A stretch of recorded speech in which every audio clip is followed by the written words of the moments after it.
Everyone likes a hospitable habitat, right? Well, so does your vegetable garden.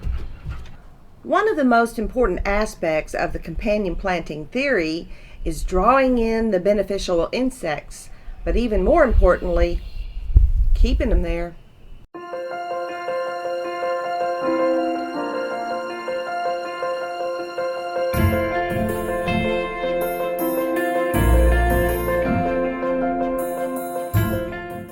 Aside from the obvious meal, garden pests, beneficials love the nectar and pollen from a wide array of vegetables, herbs, and flowers. So we are now up to part 4, companion planting with flowers. There are a few points to consider when you're choosing what flowers to put in your vegetable garden. Having an abundance of flowers among your vegetables serving different functions as companion plants is confusing to pests. And that's exactly what we want. When you're choosing varieties, note that a single ring of petals, like you see in a daisy, are better than those with dense multi-layered petals because they have more nectar that is easy to get to by the beneficial insects. Now, how do you organize where to place all of these flowers and which flowers to use?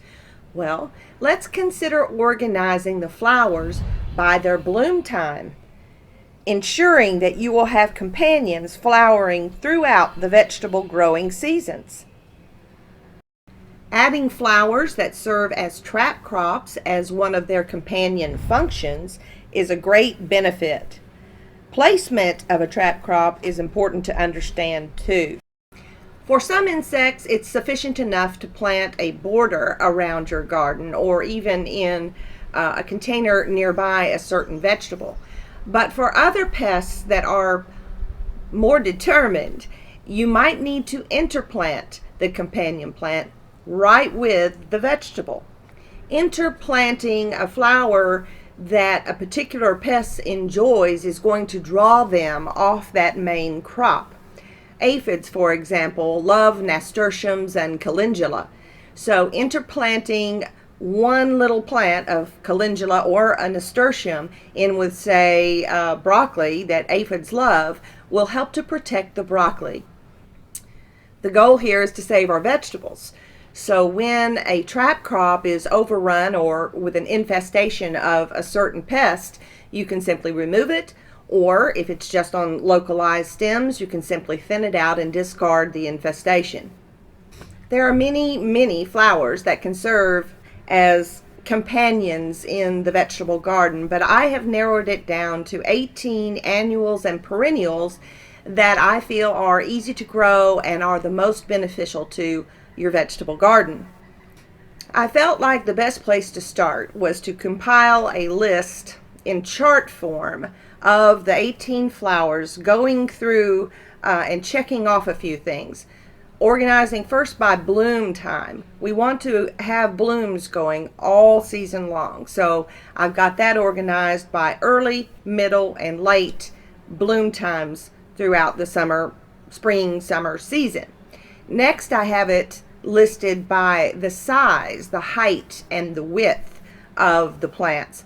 All of these 18 plants can be grown in containers. Some of them can get quite large or tall, but there are also a lot of dwarf varieties within each one that you can choose for containers. After that, I have noted whether or not it is a good plant to interplant with a vegetable or an herb or flowers, interplanting. And then lastly, whether or not they are considered a trap crop. All of the flowers are going to draw in beneficials, but the ones that I've chosen have multi-functions.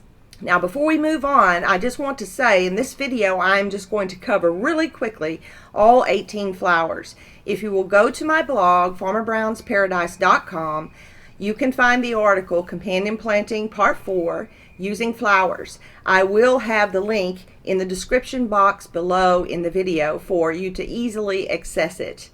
All of this information, in fact, much more detailed information on each of the flowers is in that article, along with the chart that I'm about to show you. So let's move on to the chart.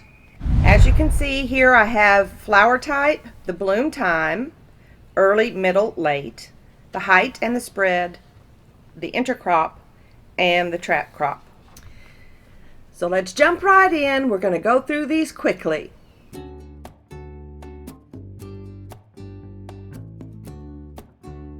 Alyssum. It is an annual. It can be hardy in some frost-free climates though. It is a delicate carpet of tiny flowers with a subtle, sweet scent.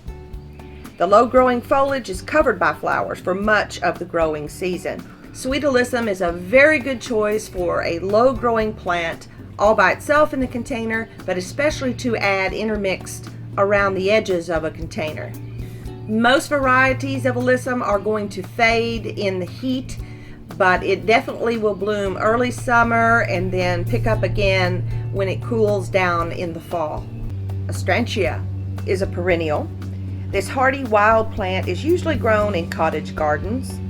It has bushy, large green foliage and small inflorescences in shades of red and pink, which remain on the plant from summer to fall. It prefers to be planted in part shade to full shade. So if you have a yard like mine with lots of tall trees, finding flowers that will grow in shade is super nice. Astrantia is usually grown in ground, but it will thrive in container pots as well. Bee balm is a perennial. It's also widely known as wild bergamot. It is a classic American native and cottage garden favorite. It prefers evenly moist soil, rich in organic matter, so container planting with a saucer underneath to hold a bit of water would be good. I would choose dwarf varieties though for bee balm in a container because it does get quite tall. Calendula is an annual. It's often called pot marigold, but actually it is a member of the daisy family. There are 20 species of calendula. It gets its name from a Latin word meaning little calendar because of its consistency in blossoming, opening its blooms at the beginning of the month. If you study that chart, calendula is one of the ones I recommend for interplanting in crops. One of the great things about calendula, other than the bugs that it repels, are the bugs that it attracts. And it exudes this sticky substance that aphids love, and when they get on the calendula, they're trapped. They can't get away. So that's a good one to plant intercrop with plants that vegetables that seem to get attacked by aphids. Cosmos is an annual with colorful 3 to 5 inch daisy-like flowers in various colors, including pink, orange, red, yellow, white, and maroon, and they sit atop long, slender stems. Cosmos make great cut flowers. They will do well in containers, and they are very drought tolerant. Chrysanthemums. They are a perennial, often called hardy mums. But to be perennials, they must be planted in the spring to early summer to have time to settle in and will return in subsequent seasons. Chrysanthemums repel a whole host of bad insects, and that is because the ingredient in chrysanthemums called pyrethrum is actually an ingredient that is used in man-made pesticides. Daisy is a perennial. There are numerous varieties of this classic cheerful flower. The daisy may not appear too stunning, but the single ring of petals means more nectar, and it makes parasitic wasps and hoverflies love them. Daisies, I would recommend planting in their own container, and they're going to draw butterflies and bees to an abundance. They do not like wet feet. Echinacea is a perennial in zones 3 through 8, and it's actually a native plant to North America.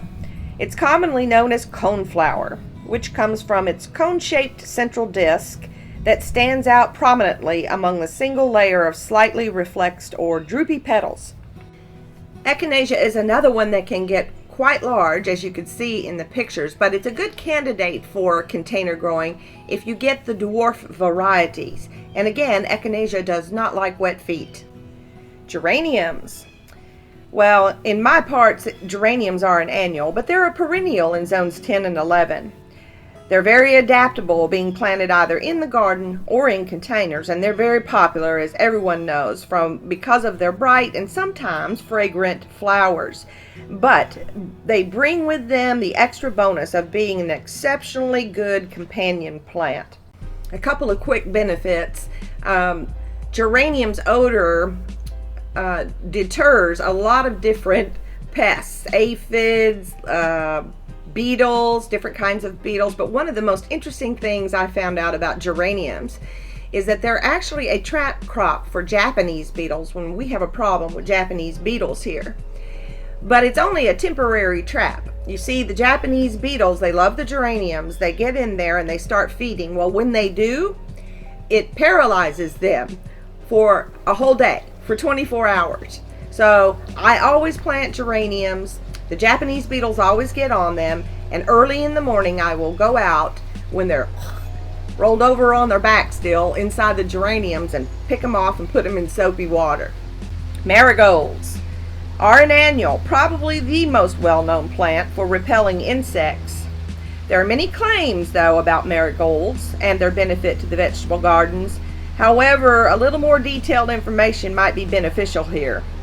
It is actually the wild Mexican marigold that will repel nematodes in the soil, and that still takes a year to do. So since we're talking about container planting, we're not concerned about soil nematodes. But I would, again, suggest that you read the information that I have on marigolds before picking which kinds you want to plant. Nasturtiums, my favorite. They are an annual, and they're considered the poster child of companion planting. If you've never tried these in the vegetable garden, I urge you to give it a go. They are a self-seeder, and interestingly enough, they're considered an invasive plant in California. So if you live in California, I'm not sure if you want to plant nasturtiums. Nasturtiums do beautifully planted in their own container. This is another one, if you look at the chart, that can be interplanted if you use just really one small nasturtium, and I would choose the mounding variety if you're going to interplant it with a vegetable.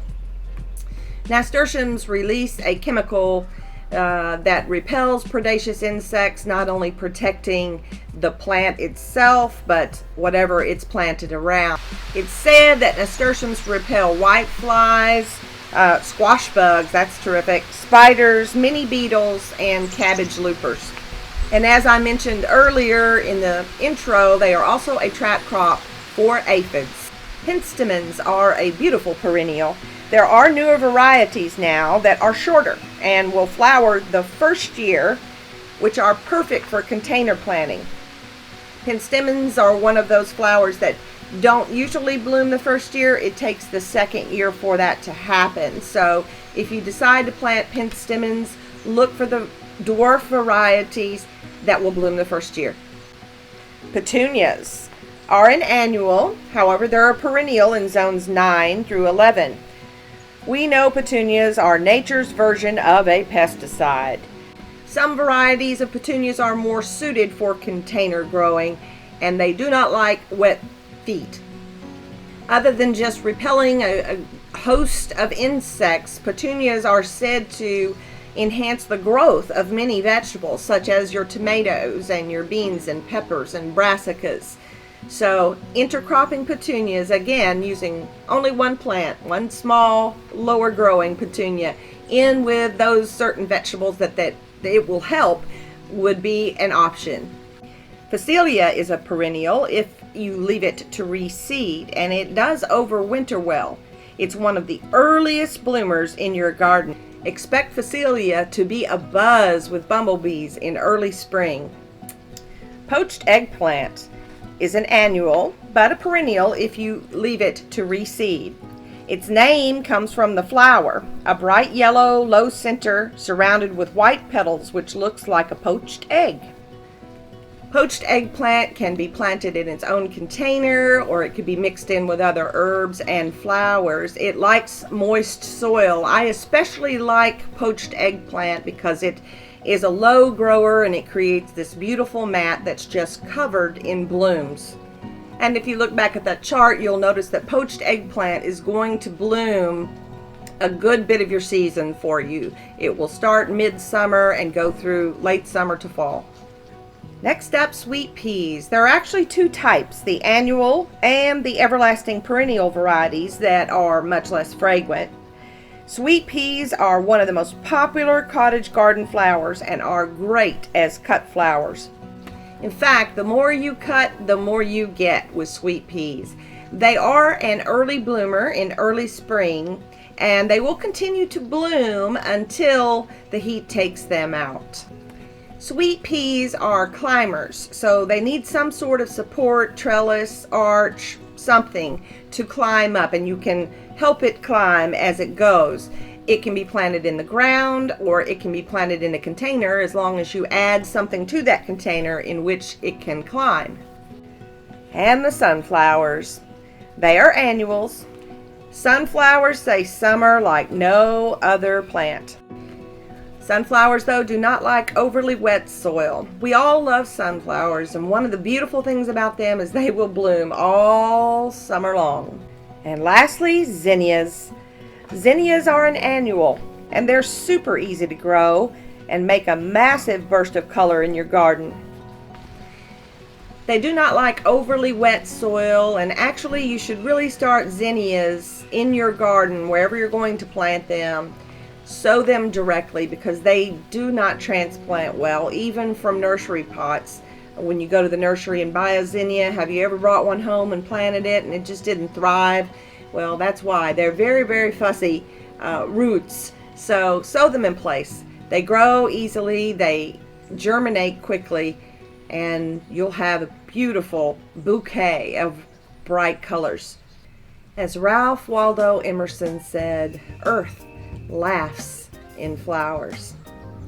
I hope you enjoyed part 4.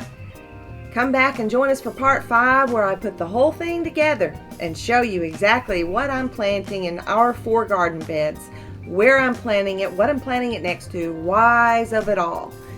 Thanks for watching, and remember, have a good one.